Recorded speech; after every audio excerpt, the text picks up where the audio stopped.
బంగ్లాదేశ్తో mind game ఆడింది పాకిస్తాన్.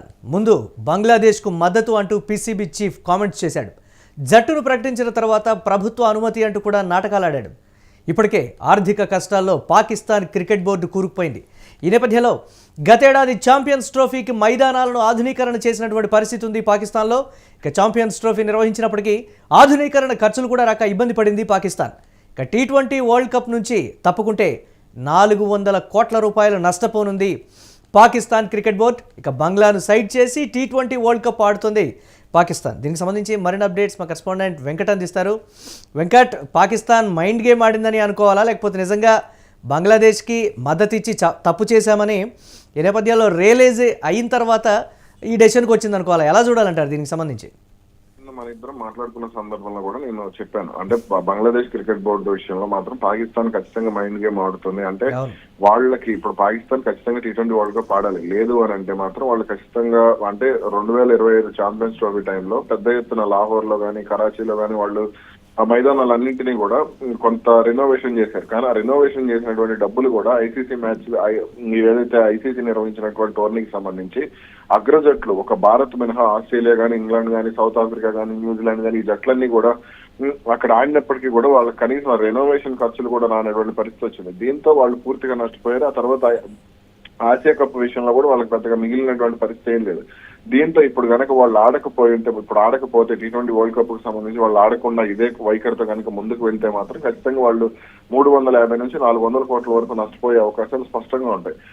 అంటే ఆటగాళ్ళ match ఫీజులు మనం మాట్లాడుకున్నట్టుగానే ఆటగాళ్ళ మ్యాచ్ ఫీజులు కానీ, ప్రైజ్ మనీలు కానీ ఇవన్నీ కాకుండా ఐసీసీ ఇచ్చేటువంటి $5 లక్షల కానీ, లేదంటే మరికొన్ని ఫీజులను కూడా ఎండార్స్మెంట్లకు సంబంధించి కానీ, లేదంటే మరికొన్ని అంశాలకు సంబంధించి కూడా వాళ్ళు పూర్తిగా నష్టపోయే అవకాశం కూడా ఉంటుంది. అలాగే ఆ దేశ ప్రభుత్వానికి వచ్చేటువంటి ట్యాక్సులు కానీ, డాలర్ మారకం ఇవన్నీ కూడా కొంత డాలర్లలోనే వాళ్ళకి ఐసీసీ ఫీజులు చెల్లిస్తుంది. కాబట్టి ఖచ్చితంగా దానికి కూడా వాళ్ళు పూర్తిగా నష్టపోయే అవకాశం ఉంటుంది. అదేవిధంగా ఆటగాళ్లకు రెగ్యులర్ మ్యాచ్ల కంటే కూడా టీ20 వరల్డ్ కప్ కానీ ఇట్లా మెగా టోర్నీలు ఉన్నప్పుడు వాళ్ళకి ఖచ్చితంగా మ్యాచ్ ఫీజులు ఇది కూడా ఎక్కువగా ఉంటుంది, చెల్లించేది కూడా ఎక్కువగా ఉంటుంది. కాబట్టి పాకిస్తాన్ ఖచ్చితంగా ఆడాల్సిందే. ఎందుకంటే వాళ్ళు కనీసం ఆర్థిక కష్టాల నుంచి కొంతలో కొంత ఉపశమనం రావాలి అని అంటే వాళ్ళు ఖచ్చితంగా ఆడక తప్ప. కాబట్టే ఇక్కడ బంగ్లాదేశ్ విషయంలో అంటే వాళ్ళిద్దరికి బంగ్లాదేశ్ ఇప్పుడు వాళ్ళ రెండు కూడా ముస్లిం దేశాలు కాబట్టి ఒకరికొకరు మద్దతు ఎట్లాగా ఆఫ్ఘనిస్తాన్ నుంచి మద్దతు లేదు, లేదా ఇతర ఒమన్ కానీ, లేదంటే సౌదీ కానీ ఇట్లాంటి దేశాల నుంచి ఇప్పుడు ఈ క్రికెట్ విషయంలో వాళ్ళకి మద్దతు లేదు.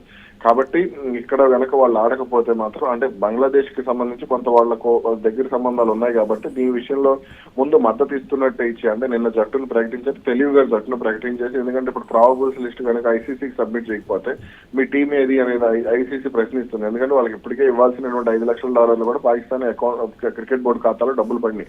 కాబట్టి ఒకవేళ వాళ్ళు ఇవ్వకపోతే అంటే జట్టును ఇవ్వకపోతే $5 లక్షల కూడా వాళ్ళు తిరిగి చెల్లించాల్సినటువంటి పరిస్థితి ఉంటుంది. అలాగే టోర్నీ నుంచి షెడ్యూల్ రిలీజ్ చేసిన తర్వాత అలాగే పాకిస్తాన్ కి ఇబ్బంది లేకుండా శ్రీలంకలో మ్యాచ్లు పెట్టారు. ఇప్పుడు ఒకవేళ పాకిస్తాన్ ఫైనల్ కి వెళ్తే ఆ ఫైనల్ మ్యాచ్ కూడా శ్రీలంకలోనే ఉండే విధంగా ఐసీసీ జాగ్రత్తలు తీసుకుంది. కాబట్టి ఇప్పుడు పాకిస్తాన్ ఆడకపోతే మిగిలిన జట్లకు సంబంధించి ఇప్పుడు భారత్ కానీ, లేదంటే ఇతర జట్లకు సంబంధించి వాళ్ళు ఆడేటువంటి గ్రూప్ లో ఉన్నటువంటి ఇతర జట్లకు కూడా అది మార్చాల్సినటువంటి పరిస్థితి ఉంటుంది. అలా కొత్త జట్టును భర్తీ చేయాల్సి ఉంటుంది. కాబట్టి దీని అన్నిటికీ సంబంధించి ఐసీసీ భారీగానే జరిమానా విధించే అవకాశాలు అయితే స్పష్టంగా ఉంటాయి. కాబట్టి పాకిస్తాన్ ఇక్కడ ఆడక తప్పదు. కాకపోతే ఇక్కడ బంగ్లాదేశ్ క్రికెట్ బోర్డు కన్నీళ్లు తోడటానికి కొంత నిన్న నుంచి డ్రామా నడుస్తుంది.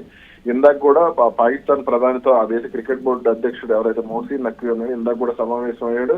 ఆ సమావేశమైనటువంటి సందర్భంలో కూడా అక్కడ ప్రధాని చెప్పినటువంటి మాట ఏంటి అంటే మీరు ఉన్నటువంటి అన్ని విషయాలను పరిగణలోకి తీసుకోండి, అన్ని చాయిస్లను పరిగణలోకి తీసుకోండి, తొందరపడి ఏది కూడా మీరు ప్రకటన చేయొద్దు, కాబట్టి కొంత వేచి చూసిన తర్వాత మీరు ప్రకటన చేయండి అంటూ కూడా చెప్పడం జరిగింది.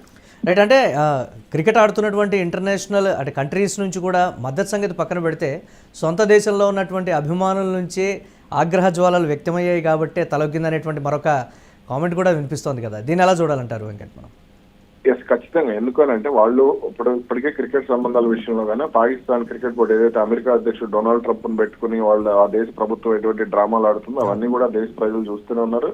అదేవిధంగా క్రికెట్ బోర్డుకి సంబంధించి అంటే రాజకీయాలను అడ్డం పెట్టుకుని వాళ్ళు ఎటువంటి డ్రామాలు ఆడుతుందో కూడా అక్కడ క్రికెట్ అభిమానులు చూస్తూనే ఉన్నారు.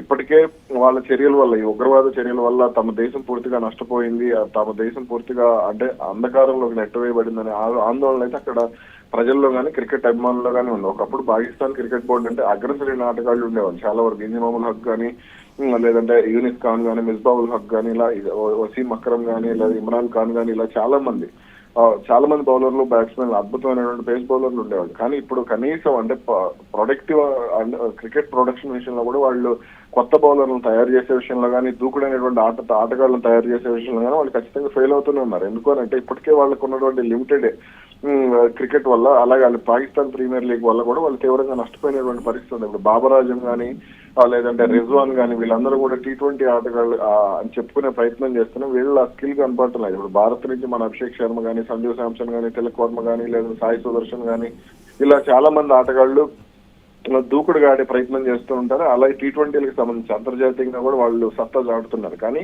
ఇక్కడ పాకిస్తాన్ నుంచి అటువంటి పరిస్థితి లేదు. కాబట్టి ఇట్లాంటి వచ్చిన అవకాశాలను కూడా వాళ్ళు వినియోగించుకోకుండా దీనికి సంబంధించి వాళ్ళు దూకుడుగా నిర్ణయాలు తీసుకుంటే మాత్రం ఖచ్చితంగా పాకిస్తాన్ క్రికెట్ బోర్డు తీవ్రంగా నష్టపోయే అవకాశం ఉంటుంది. ఆ దేశ క్రికెట్ భవిష్యత్తు కూడా నష్టపోయే అవకాశం ఉంటుంది. ఇంకొక ముఖ్యమైన విషయం ఏంటి అని అంటే, భవిష్యత్తులో ఇప్పుడు ఆడకపోతే మాత్రం ఐసీసీ మెగా టోర్నీలో కూడా పాకిస్తాన్ కు, భారత్ కు మధ్య మ్యాచ్లు నిర్వహించే విషయంలో కూడా ఐసీసీ పునరాలోచనలు పడుతున్నాయి. భవిష్యత్తులో కూడా వాళ్ళు భారీ ఆదాయం కోల్పోయే అవకాశం ఉంది. ఇప్పటికే ఈ ద్వైపాక్షిక సిరీస్ అంటే ఇప్పుడు ఒక డిస్కషన్ నడుస్తోంది, ఒకవేళ బెట్టు వీడకపోయి ఉంటే ఏం జరిగేది పాకిస్తాన్కి అనేటువంటి ఒక మాట. సరే, రాజకీయపరమైనటువంటి సంబంధాలు, ఈ అంశాల సంగతి పక్కన పెడితే రాజకీయాలకు అతీతంగా జరిగేది స్పోర్ట్స్మెన్షిప్ అనేది ఒకటి ఉండాలి. దానికి సంబంధించి ఏ విధంగా ఉండేటువంటి పరిస్థితి ఉంది అని కూడా ఒక చర్చ నడుస్తుంది. ఆల్రెడీ బంగ్లాదేశ్ పని అయిపోయింది అనేటువంటి మాట. ఇటు పాకిస్తాన్ విషయంలో ఎలా అనేది ఒక ప్రశ్న. అంటే ఇప్పుడు మీరు బెట్టు అంటే వీడారు అని మీరు అంటున్నారు, కనాళ్ళు ఇంకా బెట్టు వేయలేదు, వేడనట్టు నటిస్తున్నారు ఇప్పుడు కూడా. ఇందాక మీరు మౌజిన్ నక్వీ ట్వీట్ చూస్తే అదే అర్థం అవుతుంది. కావాలనే అంటే కొంత ఐసీసీని బెదిరించే ప్రయత్నం జరుగుతోంది, బంగ్లాదేశ్ కన్నీళ్లు వచ్చే ప్రయత్నం జరుగుతోంది. లేదంటే మాత్రం పాకిస్తాన్ క్రికెట్ పూర్తిగా నష్టపోతుంది. భవిష్యత్తులో కూడా ఇప్పటికే ద్వైపాక్షిక సిరీస్లు లేవు, అలాగే ఐసీసీ టోర్నమెంట్ లో కూడా పాకిస్తాన్ ఆడే అవకాశం ఉండదు. ఇక పాకిస్తాన్ ఆటగాళ్ళు ఇప్పుడు BPL లో కానీ, లేదంటే మరికొన్ని లీగ్స్ లో కానీ, సౌత్ ఆఫ్రికా లీగ్ లో కానీ, లేదంటే ఇట్లా వెస్టిండీస్ లీగ్ లో కానీ, లేదా శ్రీలంక ప్రీమియర్ లీగ్ లో కానీ ఇలా ఆడుతున్నారు వాళ్ళు. కాబట్టి రేపు భవిష్యత్తులో అవి కూడా నిర్వహించేటువంటి పరిస్థితి ఉండదు.